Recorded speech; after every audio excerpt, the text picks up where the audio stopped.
लेकिन अभी जो विपक्ष के नेता हैं उनको ही टारगेट किया जा रहा है। और कोई भी आदमी ऐसा हो जो मोदी के खिलाफ बोले उसको देशद्रोही बोलो या जेल भेजो। राहुल जी की लोकप्रियता से कहीं ना कहीं भाजपा घबरा गई है। एसबीआई के मुद्दों को जो जनता तक लेकर गए उनकी कहाँ तक पहुंची, वो डर के सारा काम करे। हम डरने वाले नहीं हैं।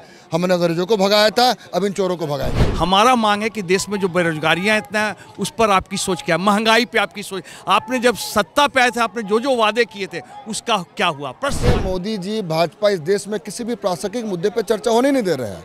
एसबीआई का मामला राहुल जी ने उठाया, दीपिका पादुकोण क्या कपड़ा पहनी है। जब भी कोई मुद्दा सही मुद्दा उठता है वो मुद्दे को भड़काने का। सत्याग्रह का कारण क्या?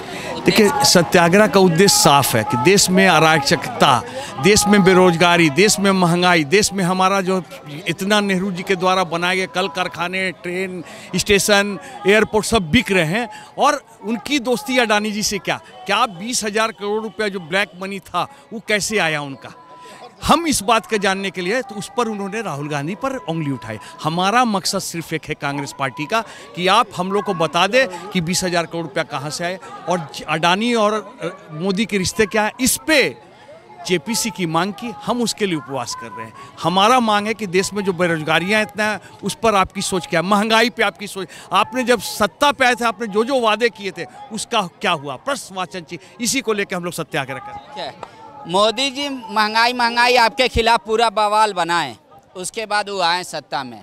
आप लोग भी अब महंगाई बेरोजगारी बोल रहे हैं कि यथावत है, बढ़ गया है। तो जनता का तो ऐसा लग रहा है बीजेपी, कल कांग्रेस ठग रही थी, आज बीजेपी ठग रही है। फिर कांग्रेस की बोली पे फिर वापस क्यों जाए, तीसरे का सोच। हमारे समय 400 रुपये सिलेंडर तभी 1100 रुपये हो गया है। समझना पड़ेगा लोगों को। उस समय पूरे दुनिया की अर्थव्यवस्था डगमगाई हुई थी।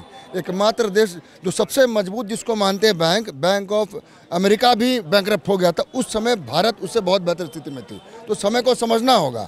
आप देखिए, मोदी जी भाजपा इस देश में किसी भी प्रासंगिक मुद्दे पर चर्चा होने नहीं दे रहे हैं। एसबीआई का मामला राहुल जी ने उठाया, दीपिका पादुकोण क्या कपड़ा पहनी है।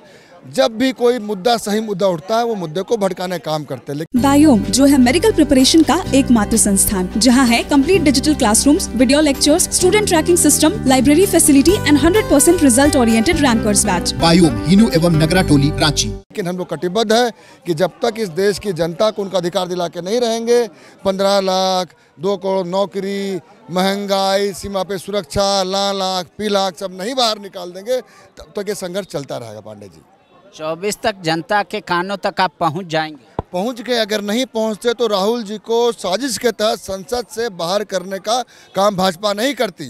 जो कन्याकुमारी से कश्मीर तक राहुल जी ने पूरे देश को नाप दिया, कोई राजनीतिक कार्यक्रम नहीं रहा है। लेकिन आप देखिए, जहां से यात्रा पार हुई हुजूम निकला। छोटे छोटे नौनिहालों को लेकर महिलाएं दौड़ रही थी, 80-90 साल के बूढ़े उतरे हुए थे। नौजवान तो छोड़ दीजिए, मतलब नहीं बोले कि एकदम भेड़ बकरी की तरह लोगों की भीड़ लगी हुई थी। चलने का जगह नहीं था, धक्का मुक्की था। राहुल जी की लोकप्रियता से कहीं ना कहीं भाजपा घबरा गई है। एसबीआई के मुद्दों को जो जनता तक लेकर गए उनकी कहाँ तक पहुंची, वो डर के सारा काम करे। हम डरने वाले नहीं हैं। हमने अंग्रेजों को भगाया था, अब इन चोरों को भगाएंगे। आपकी भी सरकार पे यही सवाल उठ रहा है, बेरोजगारी। आपकी भी सरकार पे चल रही है कि डिबेट नहीं कराना चाहते, तानाशाही चला रहे हैं। तो क्या ये सत्ता का नेचर है, माना जाए कि जो सत्ता में रहेगा वो डिक्टेट करके चलाएगा, जैसे मन करेगा वैसे चलाएगा? देखिए, ये बात तो पूरी जनता देख रही कि कांग्रेस कैसे सरकार चलाती थी। आप आज़ादी से लेकर देश के निर्माण तक देखें, पूरी लोकतांत्रिक व्यवस्था और संविधान के हिसाब से सरकार चली है। हर आदमी का आवाज़ सुना गया है।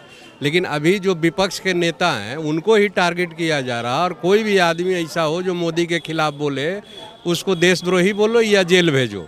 तो ऐसे लोकतंत्र नहीं चलती है ना। और आप जितना वादा करके आए, एक वादा तो पूरा करें। कोई वादा तो पूरा कर नहीं रहे, सिर्फ जहाँ जहाँ विपक्ष की सरकारें हैं वहाँ सरकार चलाने में बाधा उत्पन्न कर रहे हैं। यही तो चल रहा है देश में। लेकिन ये आपको दिख रही है कर्नाटका में मोदी जी पड़ोस के राज्यों में प्रचार कर रहे हैं, कर्नाटका नहीं जा रहे हैं। और जितनी भगदड़ कर्नाटका में हुई है ना, ये 24 का ही है, जो इंगित कर रहा है कि आने वाला 24 में लोकसभा का परिणाम क्या होगा।